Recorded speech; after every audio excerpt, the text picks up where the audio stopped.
Comment entretenir une conversation, éviter d'avoir des blancs dans une conversation, ou bien éviter que la conversation devienne un questionnaire infini, être harcelé par des questions.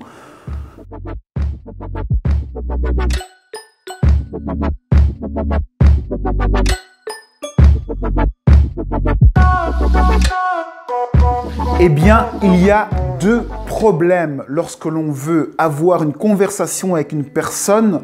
Soit on n'a rien à dire, soit on harcèle les personnes de questions et ça devient un questionnaire infernal où une personne pose des questions et l'autre répond à toutes les questions. Comment faire pour éviter cela ? Eh bien, je vais vous expliquer mon expérience personnelle et les changements que j'ai appris récemment. J'ai réalisé que jusqu'à présent, je posais uniquement des questions fermées aux gens. Qu'est-ce que c'est une question fermée? Ça veut dire une question où la réponse est oui ou non, ça ou ça. Une question fermée, c'est une façon d'emprisonner la personne, de limiter les réponses de la personne à vos propres choix. Et c'est ce que j'avais tendance à faire absolument tout le temps avant. Lorsque je posais une question, eh bien, je lui disais « Qu'est-ce que tu penses de ça? Est-ce que tu ne penses pas que ça, c'est comme ça ?» Et j'attendais juste qu'il me dise oui ou non. Du coup, la personne me répondait oui ou non. Et puis, il y avait un blanc, c'était fini parce que il y avait plus d'enchaînement à faire. J'avais dit ce que je voulais, la personne avait validé ou pas ce que moi j'avais. Ou bien j'avais tendance à donner des solutions. Je donnais des solutions toutes faites. Ah, je pense que tu es comme ça, comme ça, comme ça. Je limitais vraiment la personne à quelque chose que moi j'avais dans ma tête. Et j'ai appris l'importance de poser des questions ouvertes. Lorsque vous êtes avec une personne, que vous dialoguez, posez des questions ouvertes. Une question ouverte, ça veut dire une question où la réponse n'est pas ça ou ça, oui ou non. C'est une question où la personne peut s'exprimer et dire ce qu'elle pense de ce que vous lui demandez. Au lieu de demander « Est-ce que tu aimes les frites ?» Demandez plutôt à la personne « Qu'est-ce que tu aimes manger ?»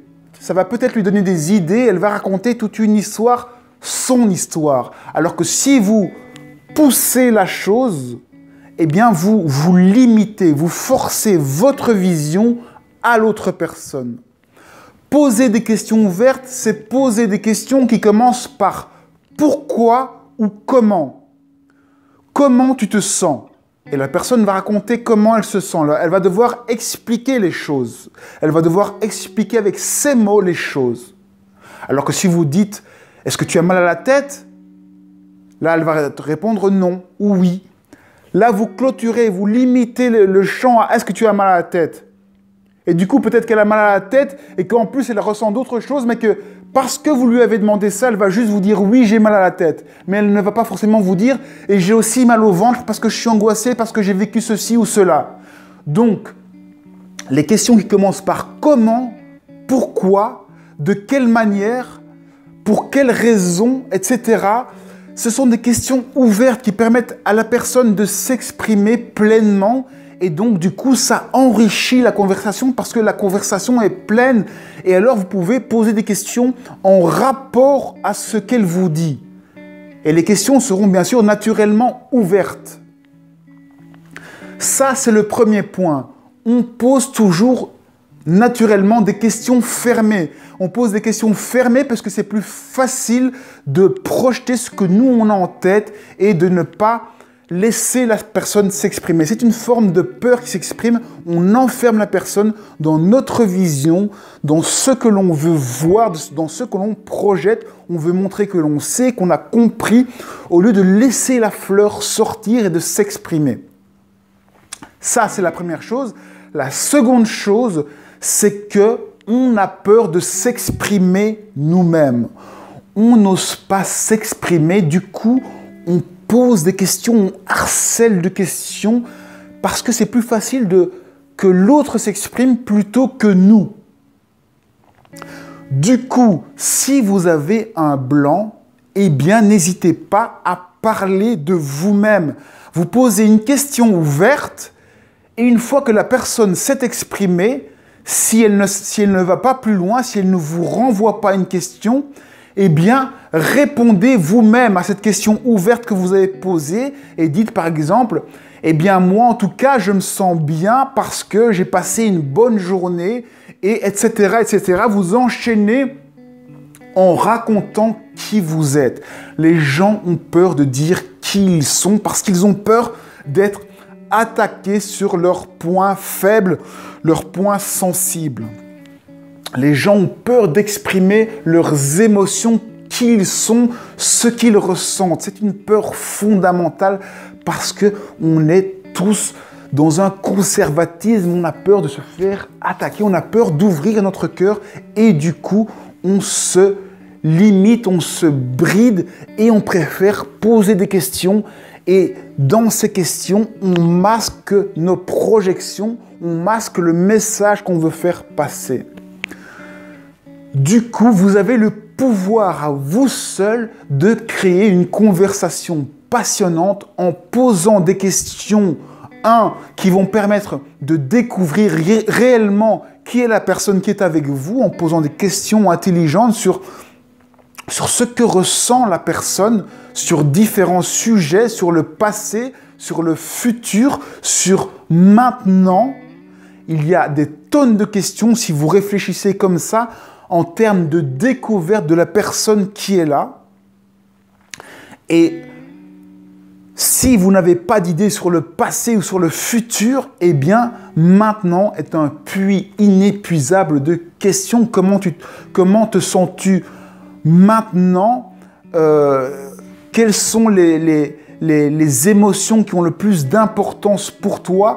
Après, évidemment, selon la nature de la relation que vous avez avec la personne, vous allez aborder certains sujets ou pas. Si vous êtes avec un collègue de travail, vous allez plutôt lui poser des questions du genre comment tu vas faire pour rédiger le rapport de, comment tu penses finir l'après-midi, ou ça va être des questions adaptées bien sûr au sujet dans lequel vous êtes, à la thématique dans laquelle vous êtes.